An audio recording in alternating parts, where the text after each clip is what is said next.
17 February 2026ला आहे सूर्यग्रहण. पण हे सूर्यग्रहण भारतात दिसणार आहे की नाही? आपण सूर्यग्रहणाचे वेदादी नियम पाळायचे आहेत की नाही? हे सूर्यग्रहण किती वाजता सुरू होणार आहे, किती वाजता संपणार आहे? त्याचबरोबर हे सूर्यग्रहण नक्की कोणत्या प्रकारचं असणार आहे, अशी संपूर्ण माहिती हा व्हिडिओ संपेपर्यंत तुम्हाला मिळणार आहे. तेव्हा व्हिडिओ शेवटपर्यंत नक्की ऐका. फेब्रुवारी महिन्यात 2026 मधलं पहिलं सूर्यग्रहण लागणार आहे. सूर्यग्रहण अमावास्येला होते. अमावास्येचा क्षण म्हणजे सूर्य चंद्र युतीचा क्षण असतो. प्रत्येक वर्षी किमान 2 सूर्यग्रहणं होतातच. एखाद्या वर्षी सूर्यग्रहणांची संख्या कमाल 4 किंवा 5 असू शकते.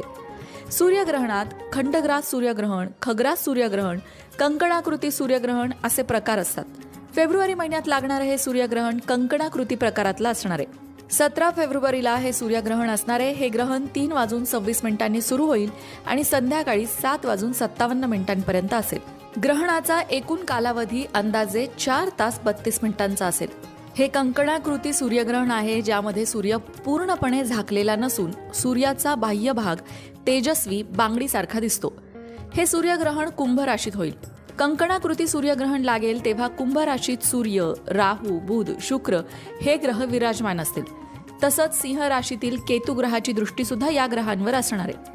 मी मगाशी म्हटलं तसं 17 तारखेला हे सूर्यग्रहण 3:26 सुरू होईल. ग्रहणाचा मध्य असेल 5:42 आणि सूर्यग्रहण मोक्ष अर्थात ग्रहण सुटेल 7:27. पण सगळ्यात महत्त्वाचा प्रश्न, हे सूर्यग्रहण भारतात दिसणार आहे का? तर नाही. हे सूर्यग्रहण भारतात दिसणार नसल्यामुळे कुठलेही वेदादी नियम पाळू नयेत असं सांगितलं जात आहे.